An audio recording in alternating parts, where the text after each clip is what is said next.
Brajajana Ranjana Yamuna Tira Vanachari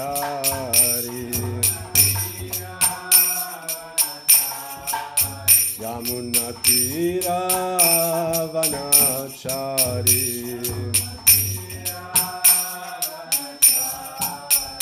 Jaya Radha Madhava Kunja Bihari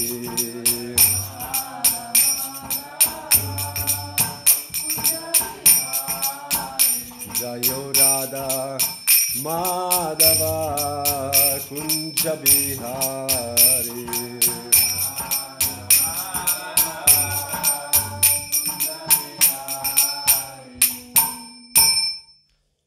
Shri Radha Madhava ki jai. Grantaraj Srimad Bhagavatam ki jai. And Shri Shri Gauradesh ki jai. I think this is from one of them, not both of them.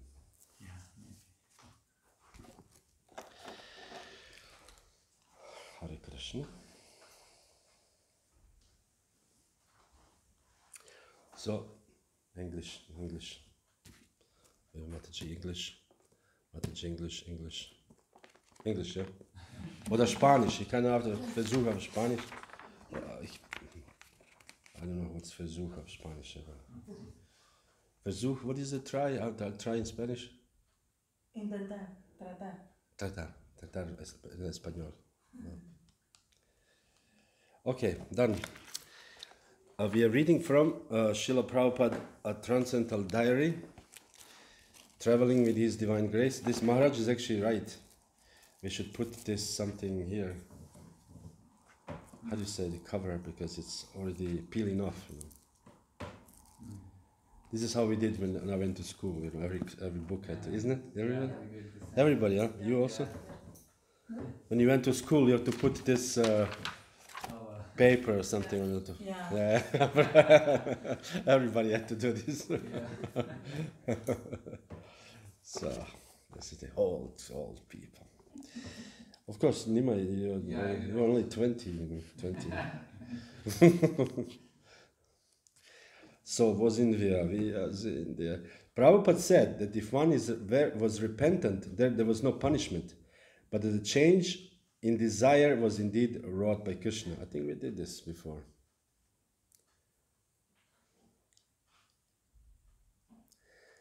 There are so many so-called gentlemen. They write books on Krishna Lila, paint picture.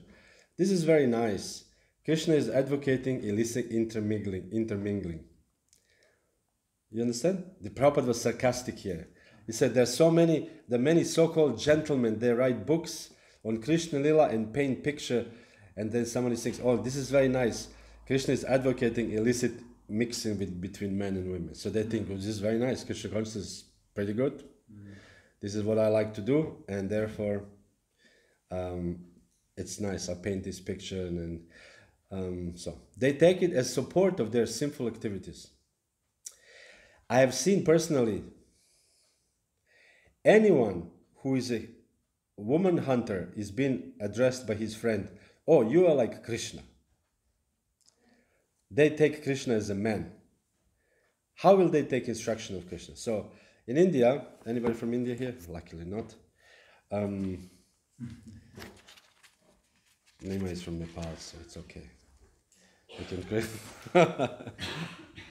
in India, there's a tendency to look Krishna as Krishna is all these illicit women and so many, and married 1,000 queens. I mean, who is marrying 1,000 women? You know, anybody? Do you know anybody who married 1,000?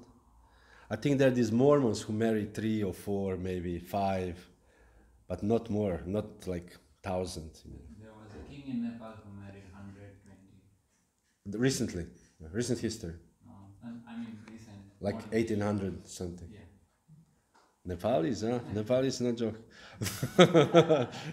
120 women, you know. This is a powerful man, you know. Who? Geht das an, oder? Das ist an. Ah, das ist an. Oh, okay. Muss aufpassen, was sagen. Okay. Danke dir, junge Mann. Everybody's young man here. So, powerful king, 120. But who can marry 1,000 queens? And who can actually be Aham Bija Pradapita, the father of all the mankind? I mean, even if somebody marries actually there's in Bhagavatam description, there's a one king marry 1 million wives. I mean, 1 million wives. How do you like theoretically it's just not possible, time-wise. Maybe people lived longer at that time. Maybe he had mystic power to expand himself, but or maybe this was just more to say he had many wives. So Koti, there's many millions. So, anyways, whatever it is, the story. People like to take advantage of this because people like to have a forebuild as an example or somebody they can look up to. And therefore we have this flourishing of this so-called celebrity culture nowadays. It's a flourish. Celebrity culture is better than ever has been. When I was young, celebrity culture, we had the one like a newspaper. It was a regular newspaper. At that time, no internet. There was only one paper. It was very thin, maybe 20, 30 pages. And this was all the gossips about celebrities. Who married whom, who divorced. And everybody was like, all these women, with this, this thing in their hairs, this perms, reading, oh, very nice. And they're waiting at the friseur. Oh, he divorced this woman. This is very interesting. And now the celebrity culture went over the board and everybody wants to be a celebrity. Not just that you're looking up to celebrities. There are so many who are looking up to celebrities, but they want to be celebrities. And these days it's called, anybody knows? Influencer. I want to be the influencer. Meaning you're useless, you do nothing, but you somehow influence people by being famous. No substance. There's a zero substance there. I just saw this very interesting because I'm researching a little bit something, and there was about the new generations, Generation Z as they call it nowadays. And new Generation Z, they think that somehow the world is there for them, and they just have to stand there at the door, open the door, and the world will come and bring everything for them. And if this doesn't happen, they're surprised. How is this possible? Because this is what they're taught in school. For example, this thing of everybody gets a medal. This is completely unhealthy. Yeah. So everybody gets a medal, whether you have number 1 or number 10, you get a medal. So the last one also think I deserve it. I'm fat, I cannot run, but I still deserve the medal. So then when the real life comes, when you actually have to, enter the job competition or whatever the competition, and if you are number 1075, you are surprised. How is this possible? How is this possible? I remember when I was very, very young, anybody knows Martina Navratilova? No, this is very old. You old people know. Relatively old. Martina Navratilova was very tennis player, very like the best tennis player of all, women tennis player, like a killer. She was looking like a man, strong. And she said that her parents, when she was young, pushed her to become number 1 world champion when she was 5 years old. Pushing. And she was training. So when she grew up, she became number 1 in the world. This is the world. The best are the winners, and those who are not the best are not the winners. So nowadays, this Generation Z, I mean, I'm not generalizing, I'm not offending anybody, just in general, they're expecting everything comes to their feet somehow or other without work. And this is not possible, because the Bhagavad Gita also says, in this material world, you cannot achieve anything without work. Anything. Nothing is going to come to your feet. If you have your karma, this is a different story. But mostly you have to work. This is like 0.1% of people. If not, you have to work. actually. Work for everything. You know, for every damn thing you have to work, unless it is your karma, which again is very rare. So even in spiritual life, we have to actually somehow work. We have to chant Hare Krishna. We have to read. We have to practice. We have to do things. Not we think like, oh, Krishna is. Look at Krishna is enjoying with the gopis. I can also enjoy with the gopis. I mean, why not? And we have unfortunately seen this in the past. That some devotees have fallen into this trap. You know, they became a guru, and they think, oh, now I can, you know, they're all these wonderful young gopis, and I'm actually Krishna. So Haribol, let's go to the pool and enjoy the various pastimes, water pastimes. Just like Krishna is enjoying the gopis in the waters of Radha Kunda, splashing each other with water. Haribol, Haribol. Wonderful. But this is all wrong, and this is all Maya, because only Krishna can be Krishna. Because Krishna is the ultimate Purusha, the ultimate enjoyer. And he can do whatever he likes. We cannot do whatever we like. Just like this example, once one devotee went to the doctor, an Ayurvedic doctor looked at him, examined him, he said, you are very, you know, on the edge, on the beginning, or you overstep the border's diabetes, you should stop eating sugar, you should stop eating milk products, this and this and that, this and this and this is very dangerous for you, you should not even touch it. And this devotee said, okay, and then they finished the examination, and this devotee, they talked to a doctor informally, the doctor went to the fridge and took the ice cream, and eating ice cream, and the patient said, hey, hold on a minute, you know, you just told me don't eat sugar, don't eat milk products, and look at yourself, you know. And the doctor said, I can afford it, you cannot. So this is the point. Krishna can afford it, we cannot. Krishna can afford to have wonderful girlfriends, we cannot. You know, I mean, in this sense, illicit girlfriends. You know. So many. We know that the gopis, they are actually originally something like a couple of million or 1 billion. How many gopis? Anybody knows exactly the number? You know, Rasa dance, when Krishna was there. Something like 1 billion gopis. They danced in the Rasa dance. Lots of gopis. You know. That's a lot of gopis. Lots of girlfriends. I mean, if you want to be a really cool man, you know, you have 1 billion girlfriends. It's not possible. But Krishna can do it. And what Krishna did, he expanded himself. We know from the Rasa dance that Krishna actually expanded himself in between each of the gopi. And each gopi thought, oh, Krishna is just next to me. So Krishna can do this. So they said unscrupulous, meaning that no people with lack of moral standards, they are thinking like this: oh, Krishna can do it, I can do it. And it's very difficult to accept Krishna as God.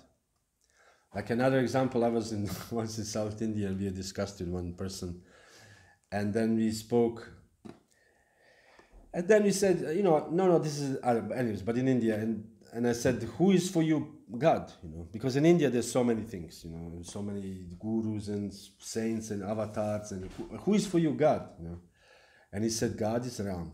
I said, really, Ram? He said, yes, Ram, ideal character. Ram is like spotless character. And I said, what about Krishna? He said, Krishna, problematic personality. This is Krishna, problematic personality. But he's a problematic personality because people do not understand Krishna. It is not easy to understand Krishna. It is easy to know about Krishna, but it's not easy to understand Krishna. And therefore, even I recently heard when devotees were speaking also about the rasa here, relationship with Krishna, and one devotee said, senior devotee, Prabhupada disciple said, in our times when we all became devotees, we were all thinking we're going to become cowherd boys. You know, when you go to the spiritual world, become cowherd boy. Because it's easy to relate. Krishna stealing the lunch packets, you know, playing with the calves, going to the forest, imitating frogs. Everybody can relate to this. But who can relate to Gopi's relationship with Krishna? All this separation and all this, we read the Nectar of Devotion, all these attributes on laughter and hate and whatever the emotions, and then you wonder, how do I relate to this? So it is possible to relate to this, but we have to become a little more advanced, number one.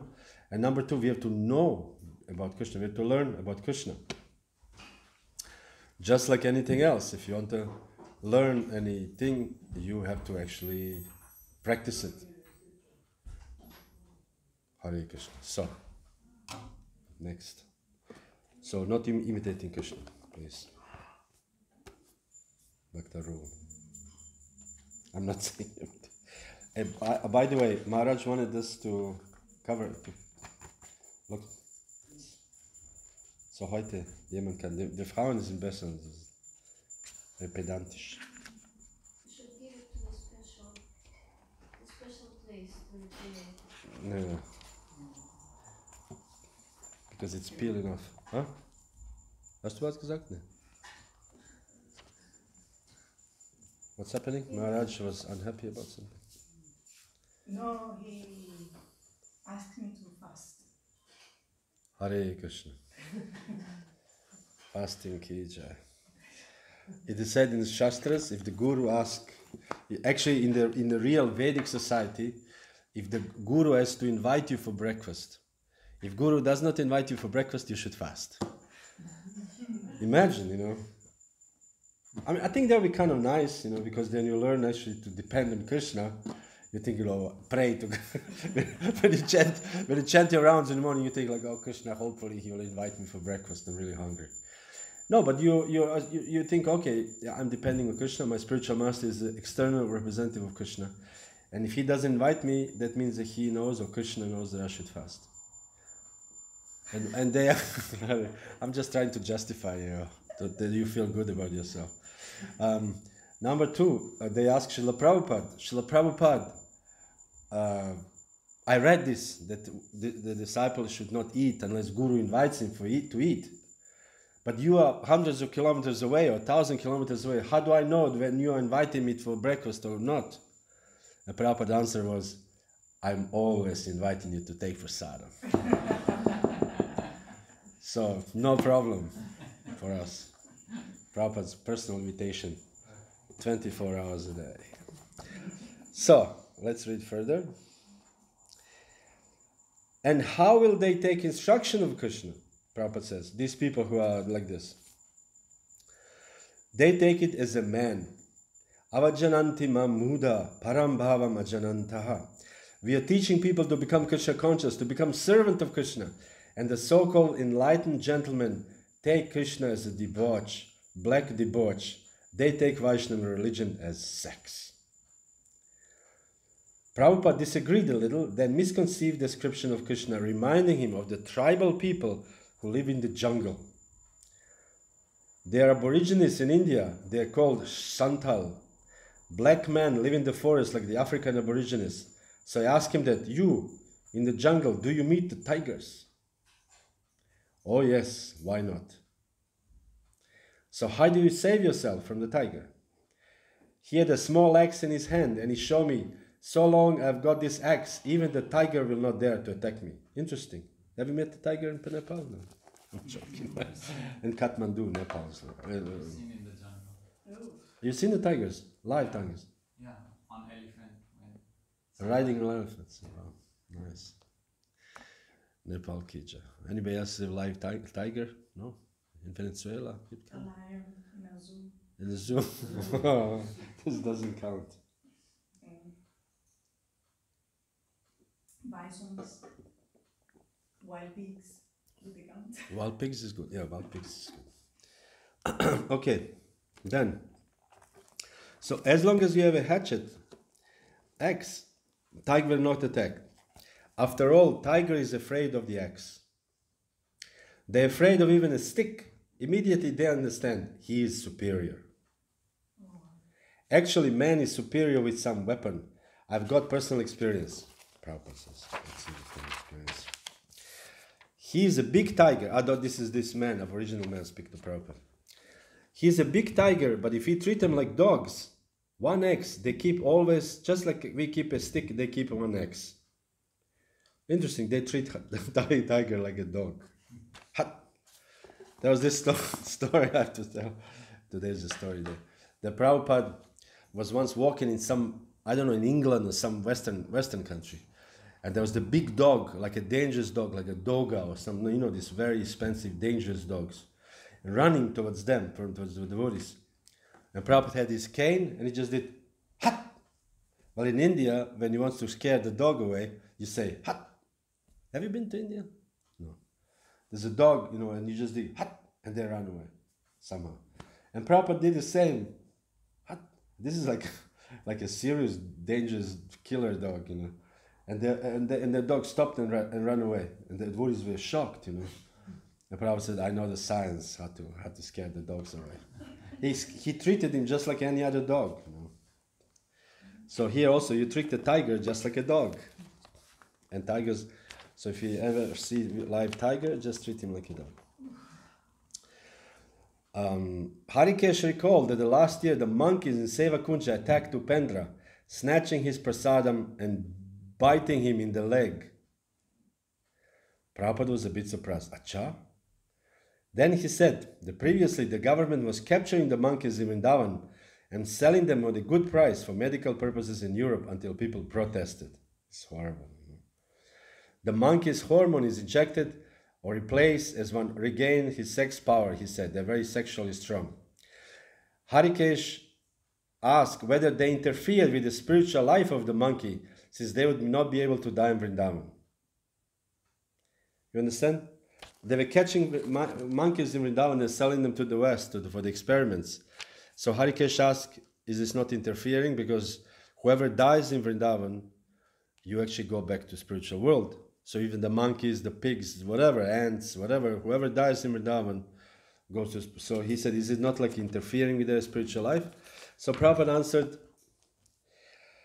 everything is being done by superior arrangement. Karmana daiva netrena. People should learn all these things by practical example instead of becoming irresponsible and without any obedience to the superior law. They should learn it, but they have no intelligence. They think we're all free.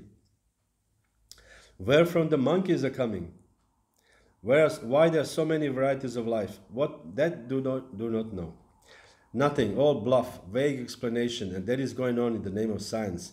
This is a position, all rascals. Fortunately, we have got this Bhagavatam and Bhagavad Gita, all knowledge, first class knowledge. This is amazing. Whenever I read something, sometimes I read some scientific article or philosophical article, like academic books, and I'm amazed how actually they don't know, how they speculate. This is pure speculation, but they present, you know, it's a PhD, this and this, but actually it's total speculation, total speculation. If you just ask him one question, they will not know what to answer, really. But it's like, for example, I'm writing something on space, you know, and then there's I'm reading one article about the vacuum, you know, meaning that no space. Is it possible to have a no space? You know, we have a space. This is all space, but what if you have a no space? And then some scientists, yes, it's possible from nothing to come out something. How is this? Where is this example? From nothing cannot come out something, because from nothing has to be, first of all, something to come out of something. From nothing, even if they explain from, how do you say, quantum physics, this is what they use. But to do this from nothing to come out of something, this has to be processed, and this process is also something. This process is not nothing. So just a no sense, like a zero sense, but yet this is taken as a serious thing. It's just amazing, and the reason is because they are very smart people. And they're very good speakers. And they use terminology we cannot even... You read the article, you have no idea what is going on, because it's very high words that we don't understand. So Prabhupada was right. So basically, everything actually can be ascertained by logic, reason, and argument.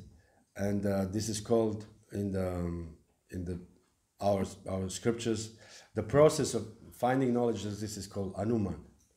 Anuman, you're sitting and you think, how about this, and how about that, and how about this? And by thinking about, or logically, you could actually come to some kind of spiritual conclusion. You must come to conclusion. The most people think when they're children, we lay on the grass And we looked at these stars and we said, do you think are there any other people on this planet? So this is inductive logic. This is a Anuman. We're thinking about this. And there's no logic to think that only this planet has, we are the center of the universe, only this planet has life and the others do not. This is completely not logical. Because the material nature acts in a certain way and produces certain things by this action. So it is impossible to only the life or different kinds of life if produced only on this planet Earth. Because the material nature is everywhere the same. So why is it not possible on the other planets? It's just because we are, how do you call this?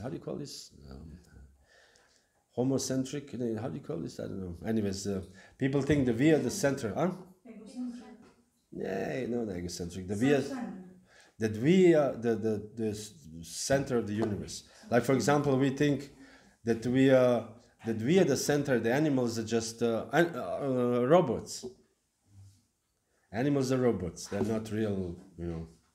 They feel, yes, they have feelings, but these are just made up by neurons, whatever interactional neurons. Otherwise, they don't have soul. They're not real entities. So therefore, killing a poor pig and eating it, it's just that pig feels nothing really. It doesn't matter. It's a robot, because we are self-centered as this human-centered society. Anthropomorphism. I don't know exactly. This is something. Anyways. What would you say is the difference between what you were saying about inductive induction and speculation and creativity? Creativity, speculation, and creativity is first of all, creativity means creativity is a, you can say attribute of the process, like for example, if somebody's creative, that means that you have this ability to do something in some certain way, like arts or whatever, music, like you're music teacher. Yeah. So this is like, when I was singing Jaya, I was thinking, oh my God, 2 music teachers sitting in the audience. I have to sing, I have to show myself in a good light. So, Who else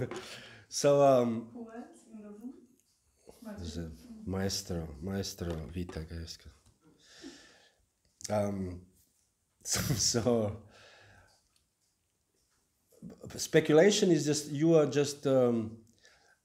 speculation means that you are thinking about things in not logical way. It could be this, it could be that, it could be this, but there's not really logic there. There's no substantial, really taught, well supported. Like when you go to university, you write an essay. You can write, I have this, and there are pig with 6 wings and this and that. You can write this, but it's not substantiated. This is a speculation. Like for example, when speaking, sorry? You will not pass. You will not pass, So they don't pass by us, or they don't pass by. So, like for example, when they said there was nothing, and from nothing came something. This is a speculation. This is not even logical. And therefore, when they had this atheist movement from Richard Dawkins and all these people in 2000 to 2010, I think they were very active. On the end, they were so fired up and puffed up. And they painted buses, public buses in London, and in each bus was written that God probably does not exist. So they did not want to say God does not exist, because that would be a speculation. But God probably doesn't exist. It's more authorized, academically correct. So this is speculation, and the inductive is you are actually trying to find out by logic. For example, I was just reading some article by one Nicholas of Cusa. He's a Christian philosopher from the 15th century, and he taught very logically, very, very logic thinking. So this is inductive logic. But even this kind of logic or thinking this way are not perfect according to our Shastras. The only thing perfect is the Shabda Pramana. To know from the Shastras. This is the only way, because we don't have capacity. Our brain does not have capacity to understand. Like we were reading some years ago, I was in India, maybe 15 years ago, 20, and we were reading at that time. I was invited by this group of devotees to study 5th canto of Srimad Bhagavatam. They wanted to make a video to present it to the Vedic planetarium, to how to build the Vedic planetarium. At that time was just the beginning of it, or maybe even didn't start the temple at that time, I'm not sure. And then, and we were reading, and we all came to conclusion. We started reading Surya Siddhanta. And nobody understood, none of us understood Surya Siddhanta, of course. And then when it came out to be movements of the moon and sun, moon, we just gave up. We cannot understand. I realized my brain, it doesn't go that far. It just doesn't. It's just not, I read, I reread, and we try to make graphs and everything, it doesn't. And then we concluded that this, what is written in the Srimad Bhagavatam about the universe, this cannot be written from the point of a human being. We cannot see this. We don't have capacity to understand this. Like how the Shishimara planet looks like. You know Shishimara planet? This is the planet Earth, and this is this Lavita Varsha, this kind of like a plate, Scheibe. Wie sagt man Scheibe auf English? Disc, yes, like this. And this is various planets here. Our planet Earth is also here. So this is like a middle planetary system. And then the upper planetary system is here, heavenly planets, and there's this Mount Meru, Golden Mountain, which is very, very high. And then upper planets like Tapaloka, Maharloka, and so on. So here, and then, but the point here, how does these planets move? How do these planets float in the air? This is a question. Because they said Krishna invested the powers in them. So basically it's like this Chinese, Cirque du Soleil, Cirque du Soleil. Like they have this, a man or a woman, take these plates, and then he leaves it on a knee, and there's another one, he leaves it here, and he suddenly has 20, 30 of this. So this is actually how the material universe works. It's this was shocking for us. There's a disc called Shishumara. Shishumara is like some kind of animal. Nobody figure, huh? Sometimes it's like a dolphin. Sometimes it's like a cancer, and sometimes it's like a mixture. So there's I don't know exactly. Nobody really knows exactly. But this, or something says a big worm. So this animal is like wiggling like this. And from this animal, this is a very subtle animal. The planets are connected via the wind ropes. And he's moving like this. And all the planets are moving in the orbit. Because the Shishimara is doing this. We were like, how do just how this animal looks like, we don't even know. Although we read, it's like a dolphin, but you cannot really know. So we just thought, Haribol, you cannot really, you try to do your best to look like, okay, but in reality it's not possible to find out. So therefore we accept the statements of the Shastras. So all this creativity, you can be creative while reading the Shastras also. You can be creative while speculating. You can be creative while being, trying to have inductive knowledge.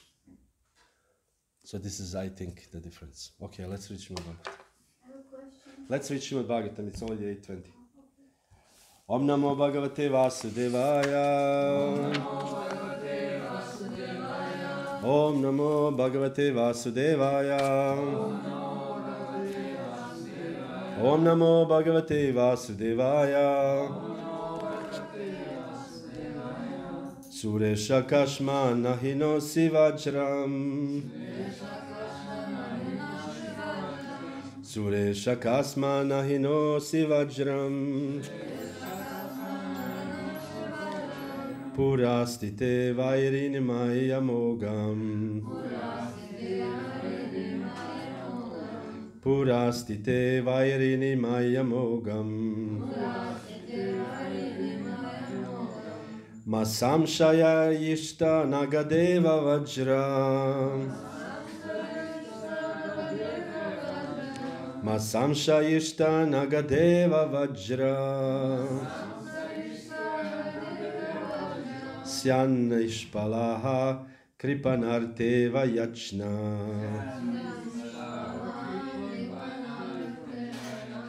Syan ishpalaha kripanarteva yachna Suresha kasma nahinosi vajram Purastite vairini mayamogam Masam shayishta nagadeva vajraha Syan nishpalaha kripanarteva yachna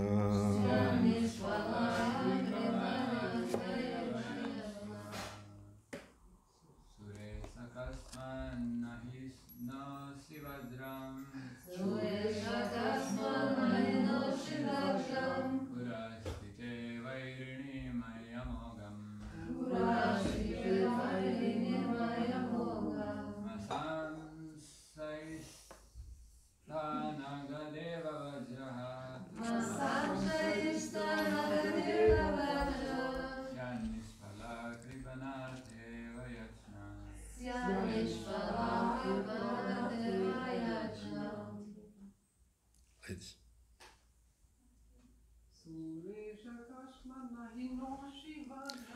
Suresha kasma nahinosi vajram Purastite vairini mayamogam Masam shayishta nagadeva vajram Sanishpalaha kripanarteva yachna Suresha kashma nahinosi vajram Purastite vairini mayamogam Masamshteishta nagadeva vajra Syanishpala kripanarteva yachna Sura Isha. O King of the demigods, Kasmat, why, na, not, Hinoshi, you hurl, Vajram, the thunderbolt, Purastite, standing in front, Vairini, your enemy, Mai, at me, Amogham, which is infallible, your thunderbolt, Ma, do not, Samshayishtaha, doubt, Na, not, Gada, Iva, like the club, Vajraha, the thunderbolt, Syat, may be, Nishpalaha, with no result, Kripana, from a miserly person, Artha, for money, Iva, like, Yachna, a request. Translation. O King of the demigods, since I, your enemy, am standing before you, why don't you hurl your thunderbolt at me? Although your attack upon me with your club was certainly useless, like a request of money from a miser, the thunderbolt you carry will not be useless. You need have no doubts about this. Some heavy words, continuation of the heavy words. These are the Kshatriyas speaking. We spoke day before. How Kshatriyas, when Kshatriyas speak, we use very piercing words. Shishi Vijagaranga Donitai Ki Jai.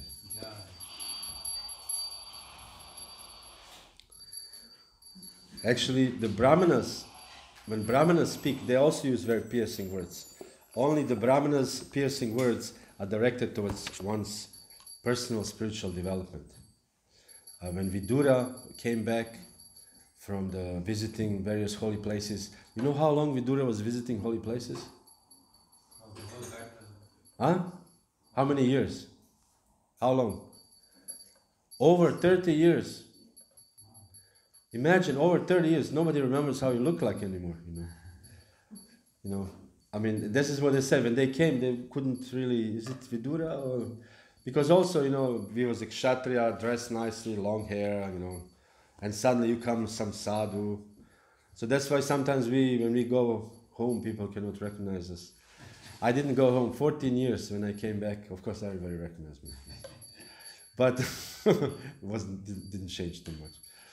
But the point is that 30 years, so when Vidura came after all this, surcharging himself with all this wonderful spiritual energy, visiting the holy places, doing austerities in the holy place, doing practice, spiritual practice. When he came back to the palace of Kauravas, he saw that actually the battlefield Kurukshetra was long gone, and Yudhishthira was leading the country, and all his sons were dead. Everybody was dead of Dhritarashtra, and so Dhritarashtra was still sitting with his wife in the house of Yudhishthira. Yudhishthira was taking care of him because Yudhishthira was a nice person. Yudhishthira is too much nice. When I sometimes read, I was thinking, man, how can you do this? So nice, like no ego. He's a very, very nice, genuinely nice person, Yudhishthira. Like a good-hearted, as we say, he's a very good-hearted man. Nowadays, it's very difficult to find. But he's a very good-hearted man. He will give everything. And so he take care of his fiercest enemy. The whole reason the Kurukshetra war started because of the Dhritarashtra was not given an budge, from he wanted his son to be the king.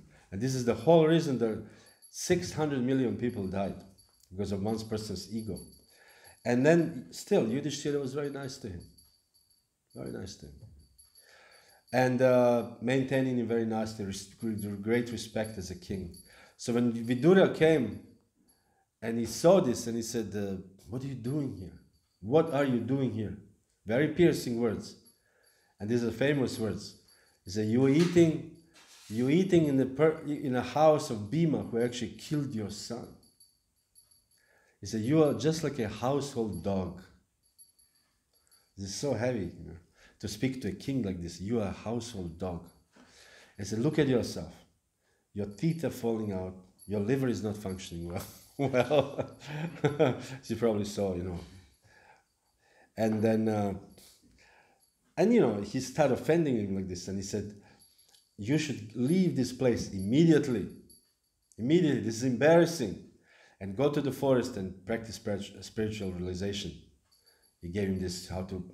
And then Dhritarashtra said, okay, I'll do it. Amazing. So you have to have a power to do this, to change somebody's life, to say, okay, get out. And you said, okay, I'll do it. This you have to be Krishna Shakti Vina Nahitara Pravatana. I had my Krishna's mercy in my life a few times. I convinced a few people to leave everything. There was a person who had everything, and I convinced him, leave everything. Because I saw this person is ready to actually be renunciate. And this is what he did, and then he left immediately. So this is the powerful, the piercing word of a Brahmana. Same thing as Prabhupada was when Prabhupada came to the West. He came to this, there was a famous concert of, this was the beginning of the Grateful Dead. You don't know, you have to live in America. You know Grateful Dead? You don't know. Grateful Dead is like a cult band, You can never hear Grateful Dead in the radio, on TV, but they have thousands and thousands of followers. These are like this kind of cult bands. And these people followed them. They're people who actually live with Grateful Dead. And because this band lived in the buses, they didn't have houses or anything. They just lived in the bus, 365 days touring. And they just lived in the buses and hang out in parking lots, on the field. So there are people who actually follow them, whole town of people with cars and vans, and they just all also lived on the parking lots and hang out. And so, what did I want to speak? Oh, So this was the first time this big concert of this this is how they became famous, Grateful Dead. So there was many other hippie bands, 1967. They rented one auditorium, one place, and they had a concert. And Prabhupada just came, 67, from New York. They just opened a brand new temple, first ever temple in ISKCON. And they came to 1967 into San Francisco, the Summer of Love, famous Summer of Love. And then Prabhupada, they invited Prabhupada, somehow devotees managed, there were some hippie devotees, invited Prabhupada to speak at this concert. So at the entrance of the concert, there was this band, Jefferson Airplane. This is also a famous band, hippie band in the 60s. You know Jefferson Airplane? Am I the oldest person here? And so at the entrance, this person was distributing, everybody whoever got inside, they got one cigarette, laughing cigarette, as they say. So imagine all these people who were there, they were all super intoxicated listening to this music. And then they asked Prabhupada to come to the stage. And Prabhupada came to the stage and he said, I thank you very much for participating in this Krishna consciousness. Krishna consciousness is based on the 4 regulative principles: no illicit sex, no eating, no gambling, and no intoxication. And he spoke a little more, and then everybody sang Hare Krishna, and Prabhupada danced, with garland. And then when they were going down the stage, behind, the devotees came, Prabhupada, what did you do? This is like a headquarter of illicit sex, intoxication, and you said against these things. Why did you do this? And Prabhupada says, I did not come to America, I did not come here to please the Americans. I came to please my spiritual master. And interesting enough, these words of Prabhupada actually pierced many people's hearts. And they joined in, many, hundreds of people joined in San Francisco at that time. So Brahmana's words can be very piercing. Brahmana's words can be piercing. If Brahmana is pure enough, it can pierce people's hearts in a positive way, not in a negative. And Kshatriya are very expert in offending, very good in piercing the hearts of the enemies. And here is the Vritasura is displaying this. You are just, I will just kill you all. You are just. And the other Kshatriya said, stop talking, do some action. And you will see when your body will lay on the ground and be eaten by dogs. And so they're offending like this each other. They're like getting more courageous for the battle. This is a Kshatriya talk. So this is what he's talking now. But here Vritasura is talking in a riddle, you can say. Because not only that he's offending Indra, but he's talking in a riddle. And this is the riddle. O king of the demigods. First of all, I thought this, when he said king of the demigods, means he wants to remind Indra. Can you just leave this, please? Because everybody's looking at there. Just turn it off. Use my Kshatriya nature to stop this. Just stop there. Thank you. Because there's a nature. How you say, the tendency that we all, when we see screen, we see, the absolute Wahrheit is here. The screen, if it's on the screen, it must be true. Interesting, somehow the screen is such a magical power. I don't know who made it, but magic. I'm the last generation, my generation, approximately, is the last generation who lived in both worlds. The life before the internet and computers, and also we entered the new era of computers. So we have seen, you have also seen it, the life without computers. You have seen it, live computers? Yeah. There's no computers. And you just go out, and do you meet your friends? You go out and you hope somebody will be there. And it somehow works out, isn't it? It's not like we are like walking on the street and a car runs over us because we don't know, we don't have GPS, or people drive cars in the river because we don't know where to drive, Somehow we all drove and we lived and we met people, and isn't it? Everything was fine without internet. But somehow when the internet came, and in the beginning I was very resistant. I remember the first computer I used, I was like, man, this is horrible. There's some box, and we are sitting there. I hated it, you know. And then slowly, now without computer, I don't think I will be able to live one day, you know.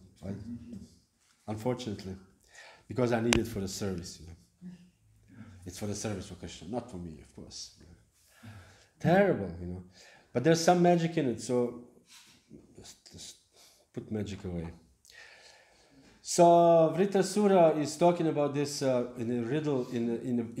He wants to get some indirectly to say message to Indra. He said, "You are actually king of the demigods." This is a very responsible position, king of the demigod. King, you know, we have these powerful demigods, you know, Surya and Chandra and all this. But then you have a king of the demigods. He's like a master of all them. This is Indra. Imagine how powerful Indra may be. Also, Indra is also a great devotee. You know. Upa Indra, the younger brother of Indra, is God, Vamanadev. You know. So, great person, like amazing personality, Indra actually. And he said, "You are that one. You are this. You are the king of the demigods." So just to remind him who he is. And he said, "And I am your enemy," meaning I am the demon. "And I'm standing before you." So here I am, you are the demigod, and you're the king of demigods, and I'm demon. So, why don't you hurl your thunderbolt at me? So throw it at me, man. You know, just do it. Because Indra was reluctant, Indra was not sure, because everything failed. Demigods tried to attack, but the demons were so powerful. So Indra was like a little bit hesitant. And he said, "Here I am. I'm your enemy. You are this. Just throw it at me." He said, "Although your attack upon me with your club was certainly useless, because Indra attacked me with the club first." You know. So, and how did Vritrasura defend? With the left hand. This is again Kshatriya, you know. You're like, I don't even bother my right hand, but with left hand I will defend myself. This is so humiliating. You know? So Indra was thinking, "Oh my God, he took my club with the left hand. What else can I throw at him? He's not possible." And then he said,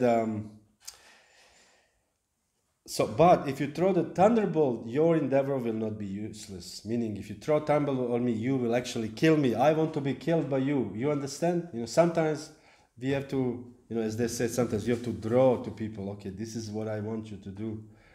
You know, because people sometimes cannot. So he wanted to express to Indra, "I want you to kill me because I am enough of this body of a demon. So please kill me, and do like this." And Indra was like, "Oh, okay, I will do." And then he said, you should not have doubts about this. But how is Vritrasura comparing that he's threw the thunderbolt at him at the club and he defended with left hand? He says this was as weak as when you request the money from a miser. This is terrible. Once Prabhu gave this example. He said, trying to get mercy in the material world is like going to a Maya with the begging bowl. And Maya puts stone in it. Cling. And you're like, you know. This is what we get in the material world. We're trying to be merciful, you know, get some hope or mercy in the material world. It's just not possible, not happening. We may try, we may endeavor, but somehow our endeavor always will somehow, you know, like a waves when they hit the stones at the ocean, the beach, you know, just this your endeavor just crashes. And then when we think, okay, now I have succeeded, if somebody has a really, really good karma, and I succeeded, and then again some other way, and you think, oh man, again, is there end to it? And the answer is no, there is no end to it. And then there's a next life, and next life again, there's a this and a that problem, and a this problem. Because the world, as it is meant to be problematic. The place which is not meant to be problematic is the heavenly planets. We go to heavenly planets, you know, it's described, you know, the husband and wives, they have a beautiful flying chariot, they go to the caves, and each cave is like a, you know, sweet hotel, and the breezes are very favorable, and the weather is perfect, the ocean, and they just enjoy their life there. The guy will go to the prasadam, eat a little bit, come back, wonderful life. But this is heavenly planets. In this earthly planet, this earthly plane, here where we live in the other planets, so many other planets in this level, it's a sukha and dukkha like 50-50. They are 50 happiness, 50 distress. So that's what it is. And we cannot do anything about it. It's meant to be like this. It is just meant to be like this. Like we have this sweet and sour sabji. It's made like this. Yes, ananas is there, and then there's some sweet also there. So it's like made to be sweet and sour. So you can say, I like this sabji, but I would like to be not sour. Not possible. It's this is the recipe. So the recipe of the material world is sukha and dukkha. Shitoshna sukha dukkha. Da? Krishna said, Agama payino nityas tam stitiksha svavarata. Try to tolerate it without being disturbed. So this without being disturbed is very difficult, almost impossible. So people get, as a reaction to the difficulties of the material world, they get depressed. They take shelter of intoxication, take drugs, take alcohol, whatever, or internet, and it's just like 24 hours in some world where people play video games, sometimes 40 hours, tuk, and just to get away from the reality. Because reality sometimes can be very, very tough, very, very tough. And there's no solution to it. This is like the worst thing. No solution. So the only solution is actually to understand that there is no solution and to actually tolerate it without being disturbed. And for this, we have to be somehow Krishna conscious. Otherwise, without knowledge, what is the pain coming from? If you know the immediate cause, intermediate cause, the ultimate cause. For example, immediate cause is this material world, or somebody tells us something, or somebody doesn't tell us something. Intermediate cause is the demigods, because demigods are arranging all this. Demigods are sending rain, demigods are sending happiness, distress. And the ultimate cause is Krishna.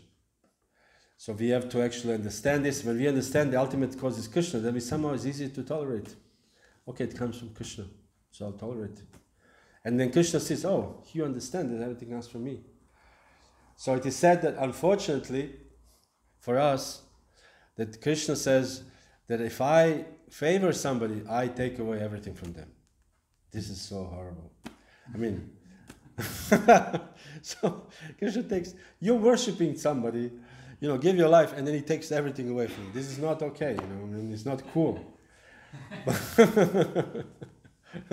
Imagine, like we have so many examples in devotees' lives, and also in the Shastra, Rishabhadev, Lord, he's a Lord himself, Rishabhadev, he was a king. And then he took sannyas, and then everybody was, Vedic sannyas is not like our sannyas nowadays. Our sannyas is like, you become king instantaneously. But Vedic sannyas, you actually become renounced. And then he was wandering, and people started offending him, beating him, urinating on him, laughing at him. And so he thought, wow, wherever I go, there's some problem. Everywhere I go, there's some inconvenience. And then he was thinking, what should I do? He said, now I know. I will just not go anywhere. I will just stand in one place. So he just not even stand, he laid in one place. I'm not moving. So let it be everywhere, so let it be problems. So he said he was just rolling in one spot, and he was even passing stool and you because he's not moving. And he was just living like this. This is called Python yoga. Maybe we should do this. I try to, maybe me and my wife must try. We go somewhere in the field, in a Rhine, and just sit there. So this is how devotees understand this, and when you understand this, then Krishna will give you understanding. Krishna give you happiness because of this realization. And even if Krishna does not give you happiness, at the end of your life, when the time to die, Krishna will reveal everything, just like in a stage. When you finish, you watch a theater, and there was this person, and the person is angry at this person is, scandal, having an affair with his wife, and, this is a problem, and that. And then when the theater shtuk is over, they close the curtains, and they open the curtains, and everything is revealed. all the actors said, Haribol, in a role of, this was, la la la la. And everybody's applauding, and this is how it will be at the end. This is a guarantee. Krishna also guarantees, Tadam Nivartate, Paramam, Tadhama Paramam Mamma, Krishna said. Those who go there will never return to this material world. Hare Krishna. So this is this is a good, how you say, hope for us. There is a good hope that when we tolerate all this, this is not for nothing. And we also not have it only in our imagination or our speculation, but this is actually confirmed by the acharyas, by the serious devotees, and also devotees who actually were dying. I was just speaking the other day how devotees who were dying, and I was present in 2 cases of devotees who were dying, and the amazing realizations at the end of their lives. So it's not for nothing. It's worth it. It's worth it. Just like the people who work in hospice, there was once reading one article. One lady was working in the hospital, and she was speaking how, she deals with people who die every day. And she spoke to people, because people are dying, you cannot just... And she said most of the people who are at the deathbed, they say, I wish I was not working so much. I wish I was not so much pushing my career. I actually did not live enough. But what does that mean, live enough? Meaning I didn't have enough sense gratification. This is exactly what it means. But you cannot have enough sense gratification. You cannot have more sense gratification than it is prescribed to you in your karma. It's just not possible. You want to desire to eat ice cream today, but it's not meant to eat ice cream. You will not eat ice cream. You will eat bread, bochen, and black-eyed peas for breakfast. I know for sure. I don't know what other things Nitya made. So that's it. So I guess, so therefore he spoke to him like this. And maybe I should just read the purport just to finish the verse. When King Indra threw his club at Vritasura, Vritasura caught it in his left hand and retaliated by using it to strike the head of Indra's elephant. Poor elephant. Thus Indra's attack was a disastrous failure. Indeed, Indra's elephant was injured and thrown back 14 yards. Imagine. Who can throw an elephant 14 yards by punch? Therefore, even though Indra stood with a thunderbolt to hurl against Vritasura, he was doubtful, thinking that the thunderbolt might also fail.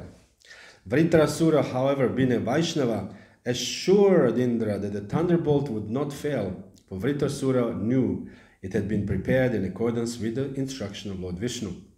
Although Indra had doubts because he could not understand Lord Vishnu's order never fails, Vritasura understood Lord Vishnu's purpose. Vritasura was eager to be killed by the thunderbolt manufactured according to Lord Vishnu's instruction, because he was sure that he would thus return home back to Godhead. He was simply waiting for the opportunity of the thunderbolts being released. In effect, therefore, Vritasura told Indra, if you want to kill me since I am your enemy, take this opportunity, kill me. You will gain victory and I shall go back to Godhead. Your deed will be equally beneficial for both of us. Do it immediately. Okay, Srimad Bhagavatam ki Jaya. If you would have any questions.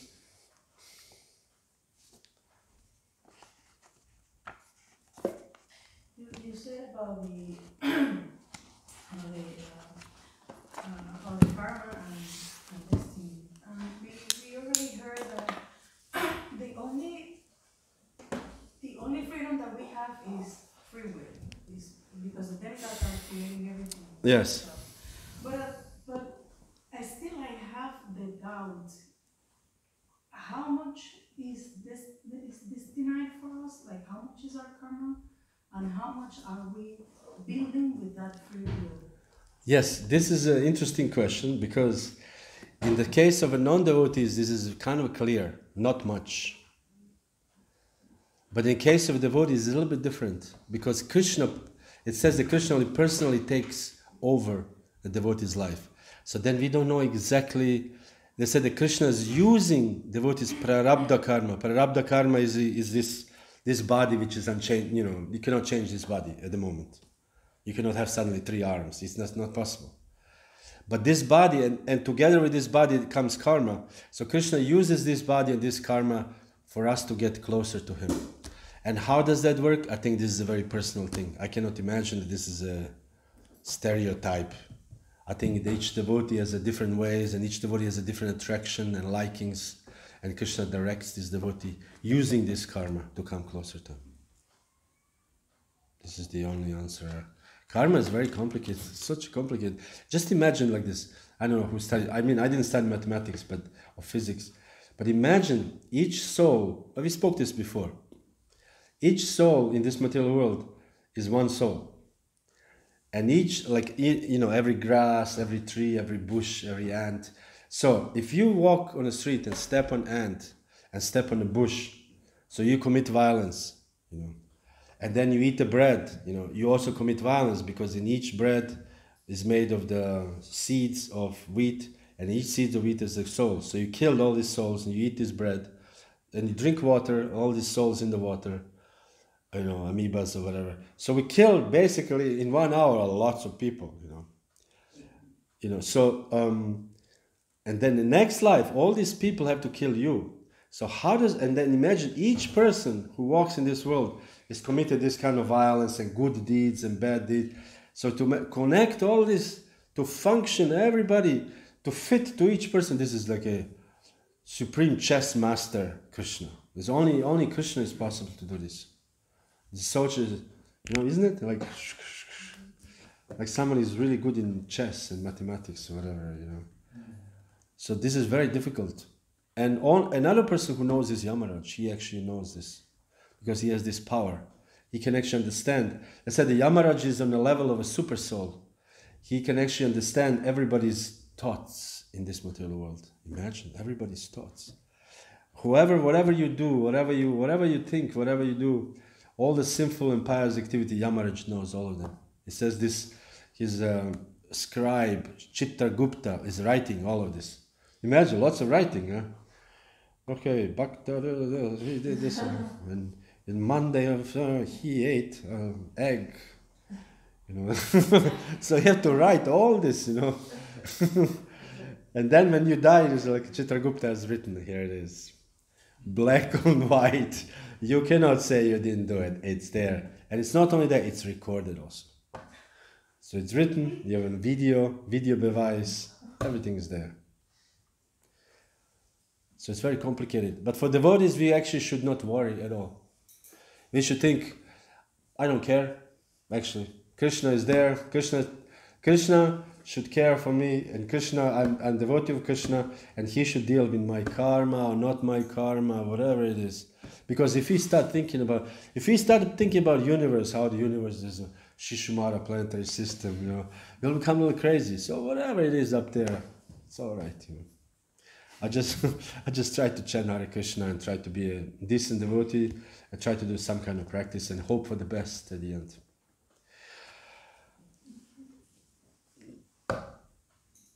Noch was? Algo más?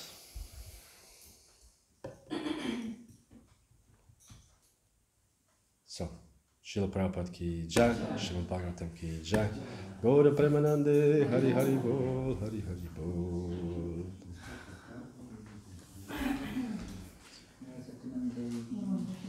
Gaura Bhakta Vrinda.